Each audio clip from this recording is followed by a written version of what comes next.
Yes, yes, all the dots are coming together. But the question remains, why are the Freemasons at war with the Illuminati? Oh, hey there, Silo! Kelvin, or are you fangirl in disguise? I got good news, and I got bad news. The good news is, according to the DM, for the next bit, you have to graduate. So that means you get to take all your classes again. We get to spend so much time together, I can't wait. Oh, by the way, you're 2 weeks late. It's really you. The bad news is, I got your next movie right here. It's called The Girl from Ryle. It stars Dr. House and then some girl. Enjoy! What purpose of throwing that, sir? How did you... Multiverse!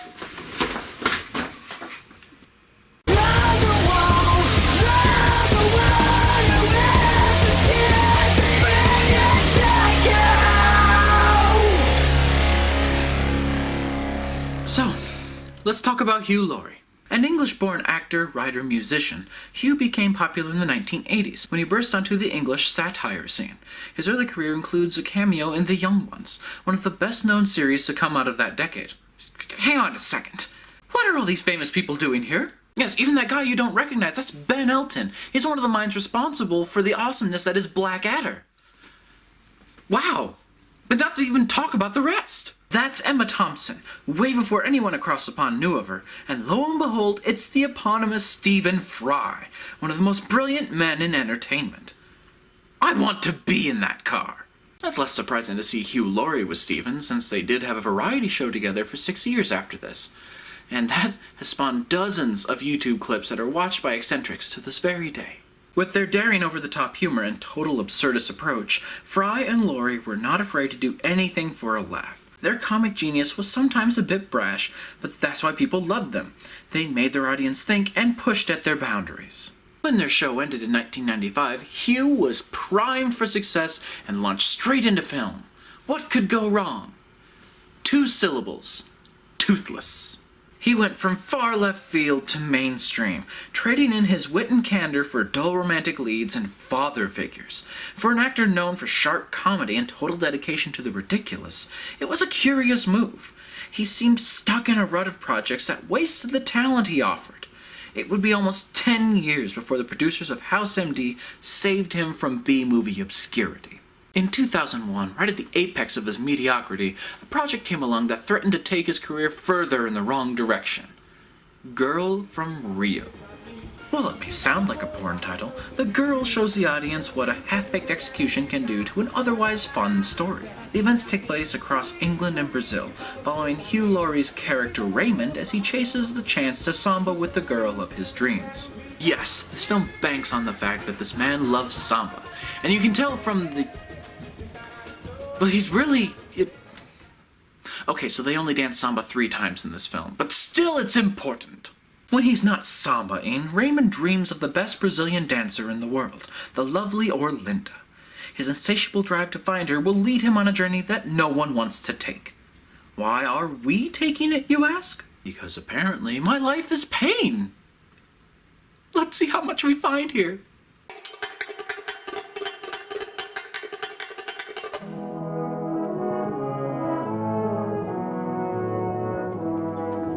Wait, this movie was made in the 2000s, not the 60s, right? Because from these titles, it's hard to tell. By the way, notice how the samba music and trumpet fanfare don't go together at all? Let that be an overture for things to come. We meet Raymond working at his desk job at the bank, which he hates. The audience knows this because Raymond is the loudest mutterer in England. No, it's how I stay sane in the dullest job in the dullest bank in the known universe.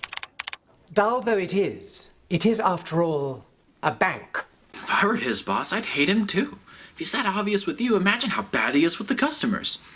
Yes, thank you for stopping in, you bloody blowhard. Why don't you just stick that money straight up your... What was that? Nothing. Good day. Also, Raymond's the whipped husband stereotype to the worst degree. No one in his life respects him, even at home. Yes, I was. I mean, I did, but it sort of got away from me. The promotion got away from you too. Feel free to reapply in 2 years. What is it about you, Raymond? I've never seen a marriage fueled by raw disappointment before. It's very British. In fact, it's so awkwardly British at times, it feels more like an American parody of Britain instead. Like this scene. Okay, well, let's take a break.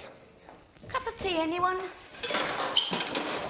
That joke was dated when my grandparents were born. These tea lovers are part of Raymond's samba group. He teaches them how to play the music, which he passionately dances to.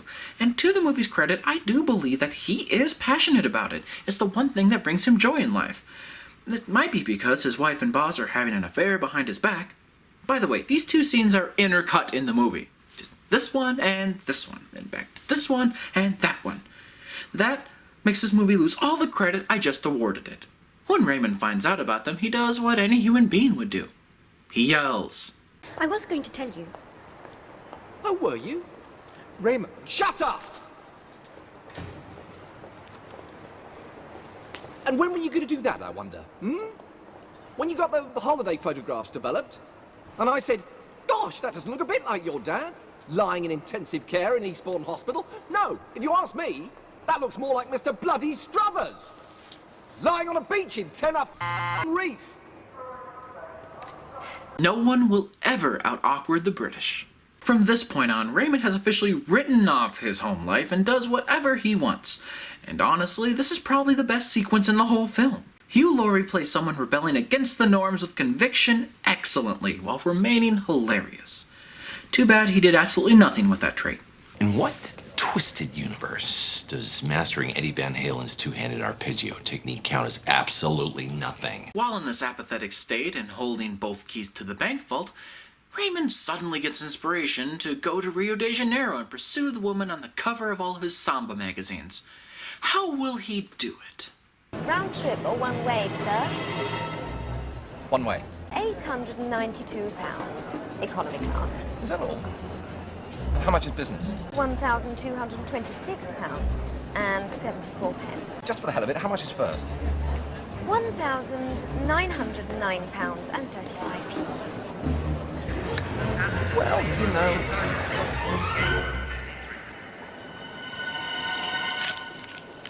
Not obvious at all, Ray. Shortly after that, he arrives in Rio, where the first bad sign appears. A really good hotel. Do you know a good hotel? Hey. You think I own the newest cab in the whole airport and don't know good hotel?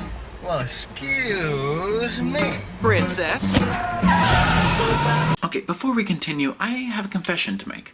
When I first watched this, before Raymond got to Brazil, I was pleasantly surprised. The pace was good, the character motivations clear, the funny parts made me laugh. So I had hope. My hope died with Paulo, the cab driver. I want a big, beautiful old hotel, you know, with pillars in the front, something grand, a suite. Hey, gringo, that's too expensive for you. You want a nice hotel? This is.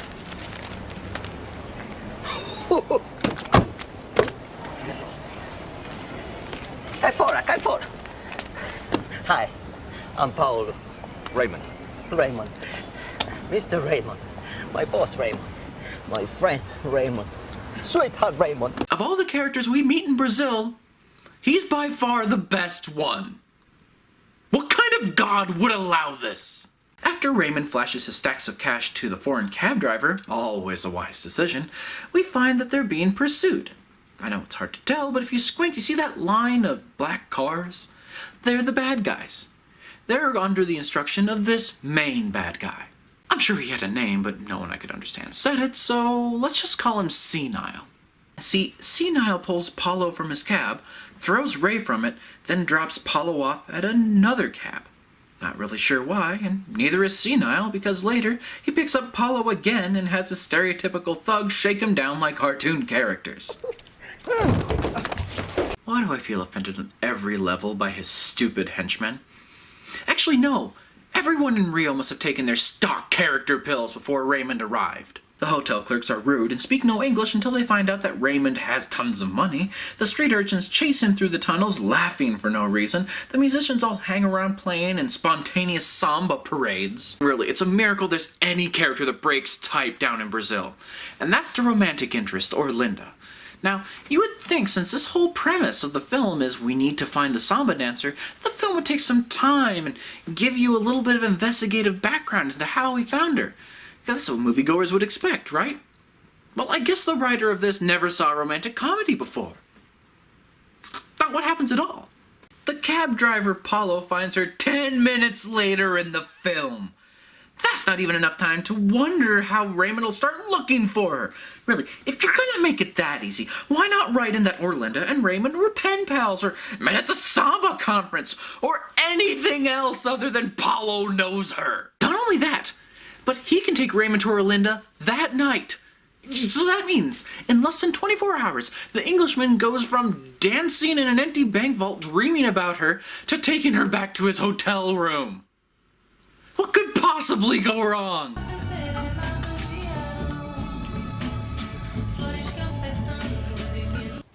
Oh, the obvious! This is where the movie really starts to break down. There's really no making sense of why one event leads to another. Here, let's just hit the highlights. Raymond tracks down Orlinda, again in about 3 minutes. Turns out she lost some money to Senile, who throws it at children. Raymond tackles his limo, gets threatened with murder, then thrown into his money room to count cash forever. Orlinda gets to come in to give him a Christmas present, then they break him out with a taxi cab tied to a cable that runs through a gigantic fan. Does that sound stupid to you? Implausible? Moronic? Lazy? Didn't count your blessings. You didn't have to hear Orlinda speak through any of it. You got lucky being robbed with me. You're lucky the customs didn't get you. You're lucky the cab driver didn't smell the money. The cabbies got you, you'd be in hospital. The customs got you, you'd be in jail. Jesus, this makes knees didn't look good. Hey, don't say Jesus. I have It's no his idea birthday. why all of Say Orlinda's happy lines are birthday. so disjointed and awful. Because this is how the woman sounds when she's not For acting. modeling, because some people told me maybe I could be a model. So it did happen, and I've been doing it since then. See how natural that was? How it didn't sound forced or awkward at all, like a real accent? That means that someone coached her to talk like this. People think I'm stupid because I talk a lot, but I get it. You just stole me. You're another guy who stole a lot of money. I want to slap the person that made that call. After all the rigmarole, Raymond gets his money back, runs off to England, and plot convenience hands him a happily ever after. You know what I wish this movie would hand me? Some consistency! Honestly, it wouldn't be so bad if parts of it weren't so good. Hugh Laurie is great, the England parts are hilarious, and the concept is actually interesting enough to merit a watch. It's everything else that comes with those things that ruins the trip to Rio. This movie has no idea what it wants the viewer to feel. It goes from comedic to dramatic to idiotic minute by minute, with no thought given to the overall shape. Its cavernous valley is made deeper by the peak of potential it showed at the start. That's why watching it feels like falling off of a cliff. And that explains the massive mess it leaves behind. Now, if you excuse me, I need to clean up the mess I left on Socio's set before he suspects I may have lost my mind. I had no choice, though. I had to use some of his documents to link the conspiracy theory. Hey, Psycho, what did you do to my set? Oh, don't worry, it's just hot glue. It should come right off. I so need a new roommate. I made the terrible mistake of reading the script.